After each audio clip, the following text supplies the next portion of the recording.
యోహాను సువార్త 14వ అధ్యాయం.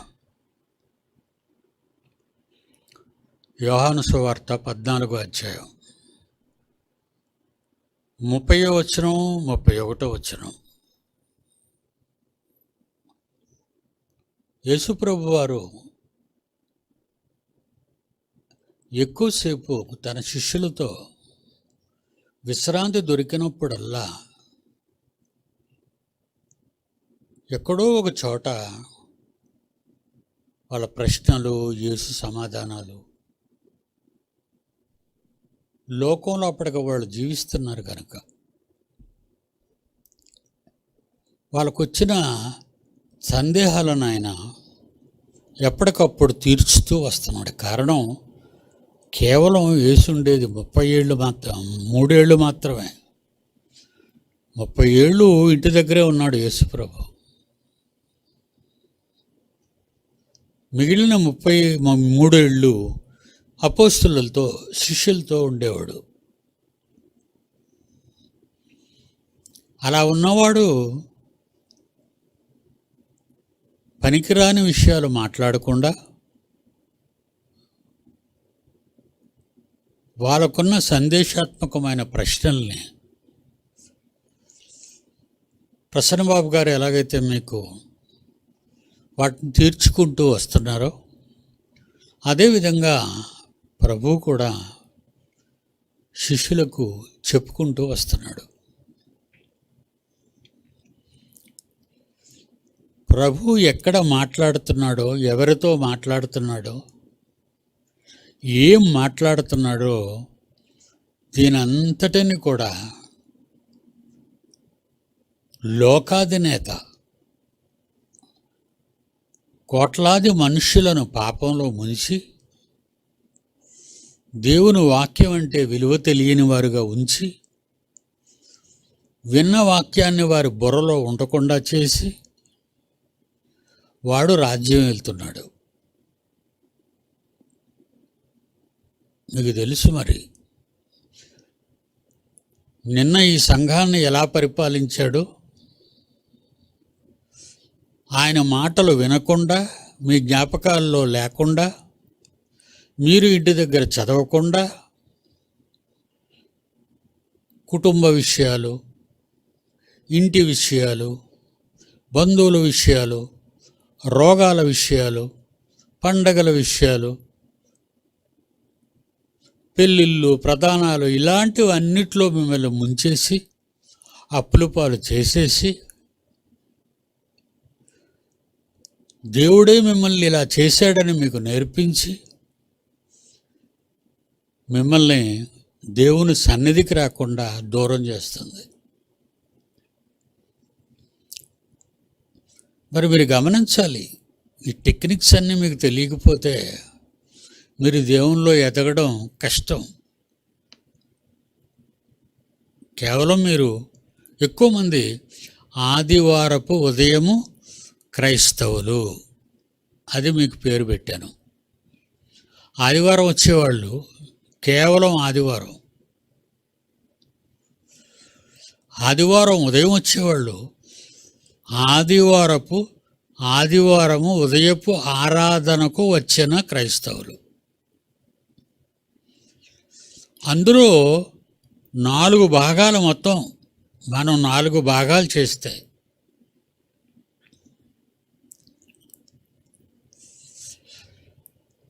3 భాగాలు సుమారు ఆదివారం ఉదయం వచ్చేటట్టే చేస్తాడు. మిమ్మల్ని మన సంఘంలో ఉన్న 4 భాగాలు సుమారు 400-500 మంది ఈ ఫ్లోర్లో ఉన్నవాళ్ళు,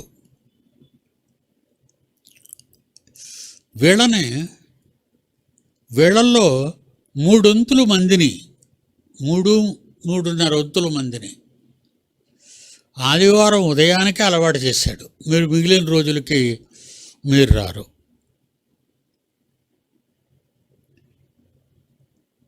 ఇకపోతే మిగిలిన 1 భాగం, 4 భాగాల్లో 3 భాగాలు ఆదివారం ఉదయానికి వదిలేస్తే మిమ్మల్ని మిగిలిన భాగాలు ఒకటే, 4 భాగాలు కదా, మొత్తం 4 ఫ్లోర్లు కదా.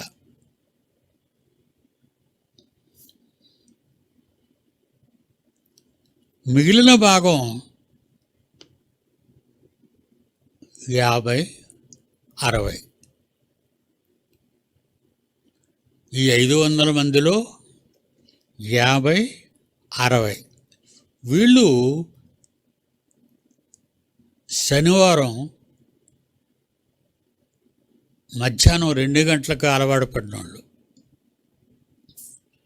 అక్కడి నుంచి మళ్ళీ ఎంతవరకు ఉంటారు మీరు? శనివారం 6 గంటల నుంచి 8 గంటల వరకు తరగతిలో ఉంటారు. ఒక 40 నుంచి 50 మంది వరకు. ఆ తర్వాత ఇదిగో ఈవేళ సాయంకాలం, ఈవేళ ఉదయం వచ్చినంత మీరందరూ కూడా సాయంకాలం ఈ ఒక్క ఫ్లోరే తెరవబడుతుంది. ఎందుకంటే మీరు రావడం లేదు. మేము ఆదివారం ఉదయానికి తెరిచిన ఈ 4 ఫ్లోర్లు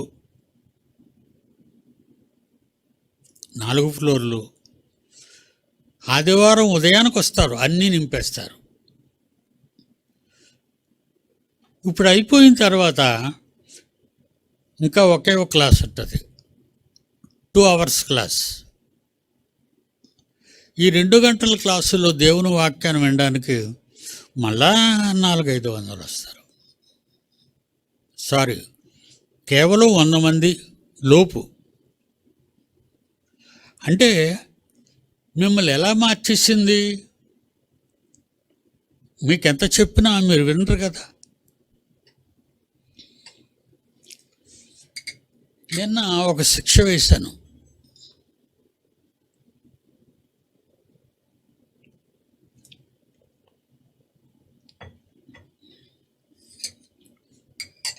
నేను మీకు పాస్టర్ని కాదు, ఎన్నోసార్లు చెప్పాను. నేను మీకు పాస్టర్ని కాదు, పాఠాలు చెప్పే మాస్టర్ని. నేను పాఠాలు లెక్కలలో చెప్తాను తప్ప అనవసరంగా మాట్లాడను. పాఠం నేర్పిస్తాను. పిల్లలు బడికి వెళ్ళినప్పుడు పాఠాలు నేర్చుకొని ప్రతి నెల స్లిప్ టెస్ట్ అంటారు, అంటే ప్రతి నెల పరీక్ష రాయాలి. మరి అలా చేస్తే కానీ క్వార్టర్లీ ఎగ్జామ్ పాస్ అవ్వు, హాఫ్ ఇయర్లీ ఎగ్జామ్ పాస్ అవ్వు. అర్థమైందా? ఫైనల్ ఎగ్జాము పాస్ అవ్వు. అలా పాస్ అయితేనే హెడ్ మాస్టర్కి, మీ తరగతి పాఠాలు చెప్పే టీచర్సు హెడ్ మాస్టర్కి లెక్క చెప్పాలి. పిల్లలు ఎలా, ఎంతమంది బాగా చదువుతున్నారు చూస్తాడంతా. ఏంటి మీ పిల్లలకి ఇన్ని తక్కువ మార్కులు వచ్చాయి?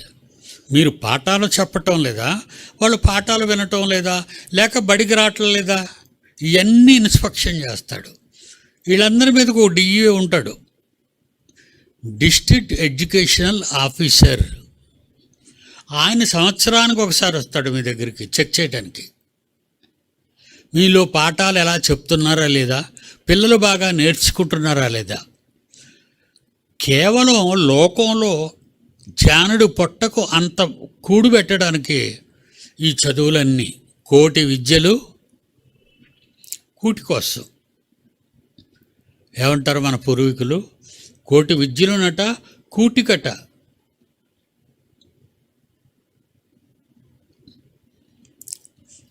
కిందటి వారం చెప్పాను మీకు, వచ్చే వారం పలానా పుస్తకాల్లో ప్రశ్నలు అడుగుతానని. ఎంతమంది సమాధానం చెప్తారు? ఎంతమంది ఆడవాళ్ళు ఉన్నారు ఇప్పుడు దగ్గర? ఎంతమంది ఆడవాళ్ళు ఉన్నారు? అన్ని ఫ్లోర్లు చూసుకుంటే సుమారు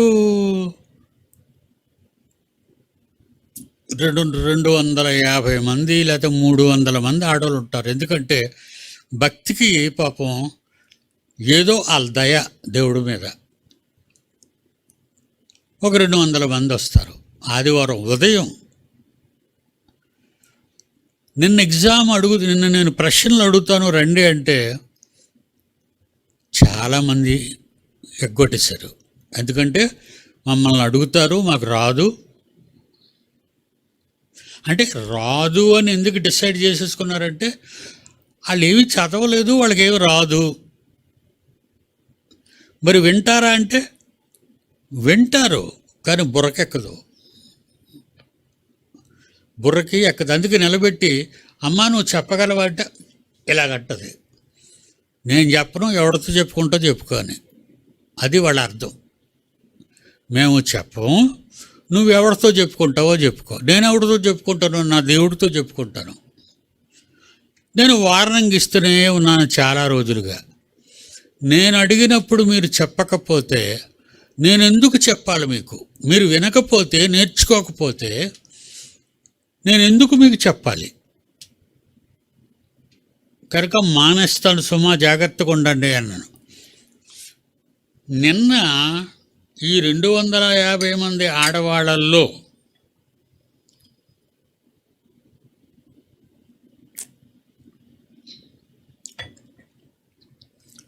అడిగాను. ఇంచుమించు ఒక 50 మంది వచ్చారు.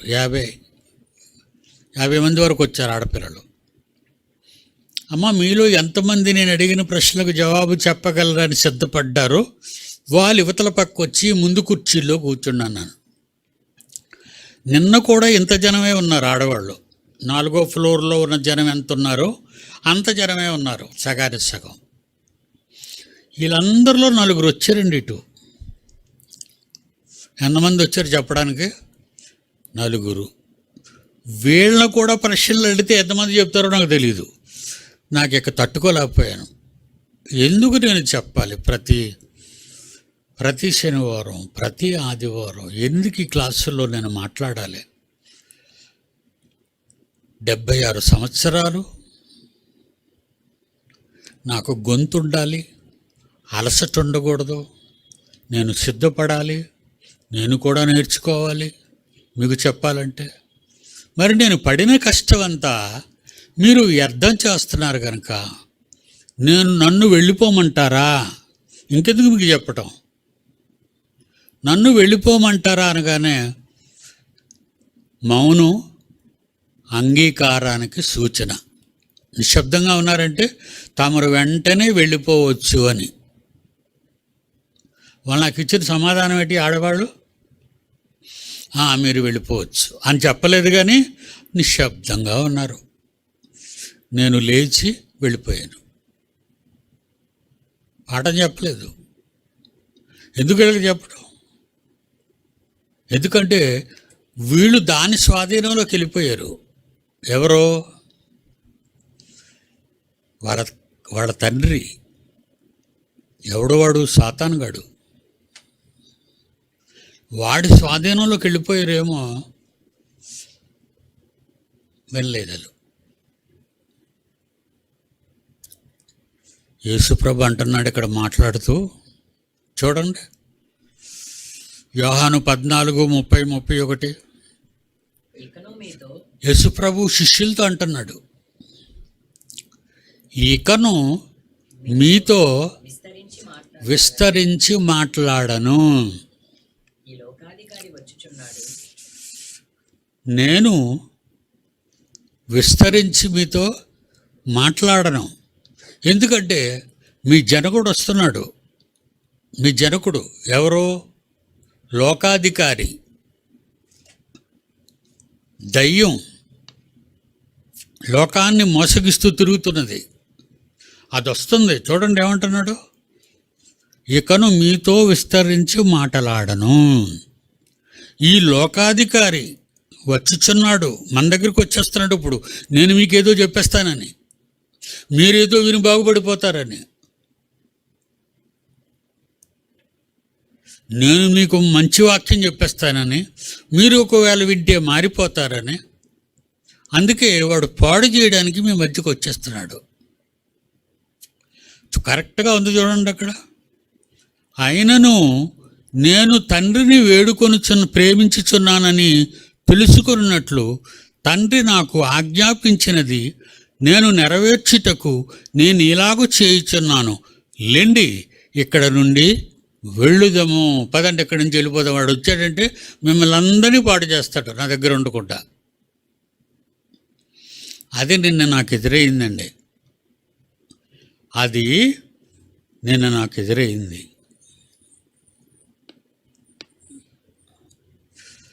దేవుని పిల్లలారా,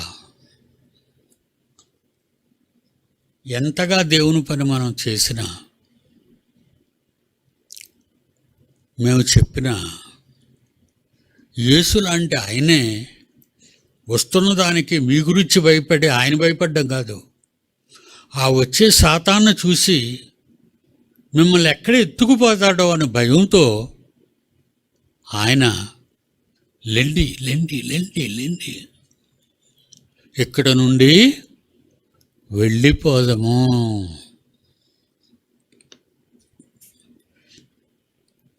ఏమన్నాడు? లెండి ఇక్కడ నుండి వెళ్ళుదాము. దేవుని పిల్లలారా, ప్రపంచం అంతటినీ మార్చేసింది. ఇక మార్చడానికి సువార్త చేసి దేవుని పనిలో ఉంటూ దేవుని కొరకు బ్రతికే క్రైస్తవులు ఉంటారు చూసారా, వాళ్ళని పాడు చేయడానికి జాగ్రత్త. మీరు చాలా జాగ్రత్త. ఈ మధ్యలో చిన్నపిల్లలు ఎత్తుకెళ్ళి చంపేస్తున్నారు, పాడు చేసేస్తున్నారు. ప్రభుత్వం ఏమంటుంది? జాగ్రత్త, మీ పిల్లల విషయంలో జాగ్రత్తగా ఉండండి. ఎవరైనా పిలిస్తే వెళ్ళకండి, ఎవరైనా స్వీట్లు ఇస్తే తీసుకోకండి.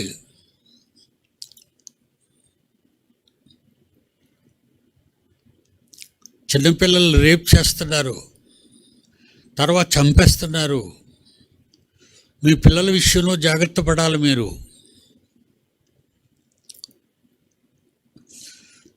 అదే జాగ్రత్తలు యేసు మనతో చెప్తున్నాడు.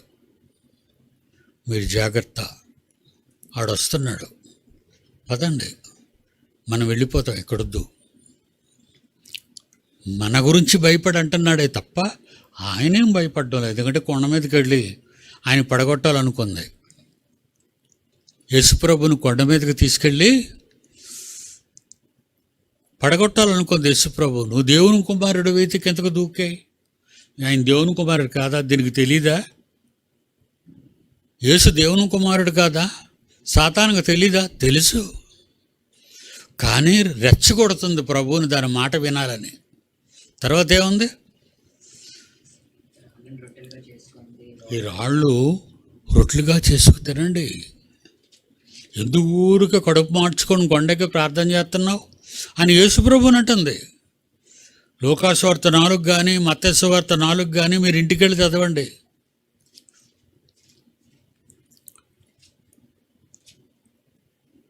ఆకలి కదా, రాళ్ళు రొట్లుగా చేస్తేనే. నీవు దేవుని కుమారుడు అయితే, దేవుని కుమారుడు కాదా? ఆ సంగతి దానికి తెలీదా? తెలుసు. రెచ్చగొడుతుంది మిమ్మల్ని.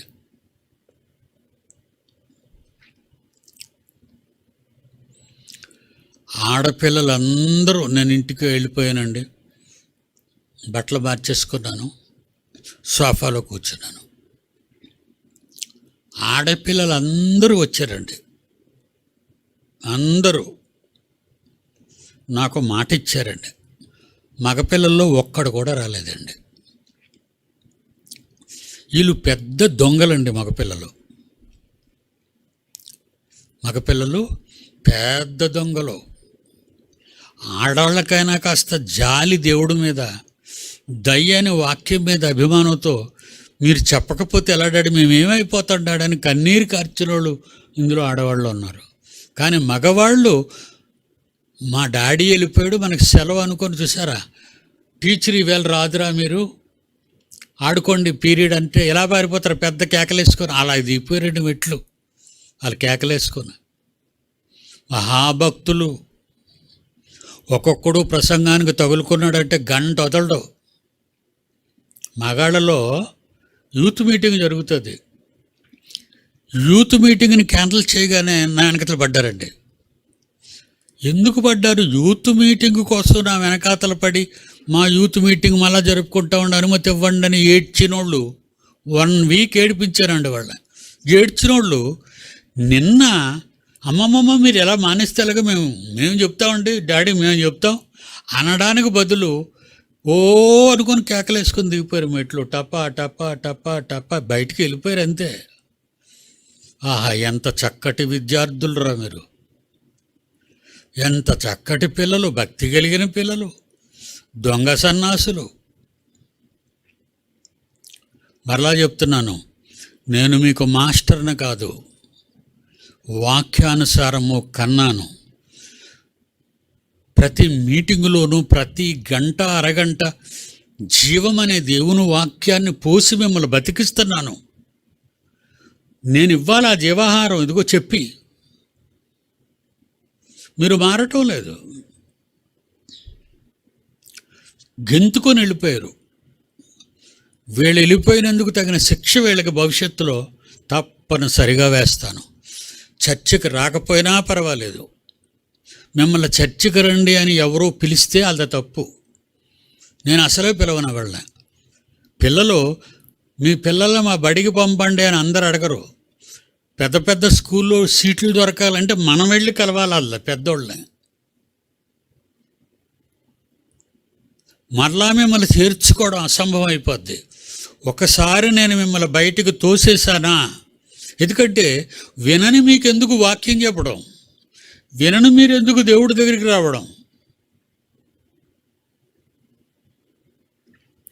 జాగ్రత్త.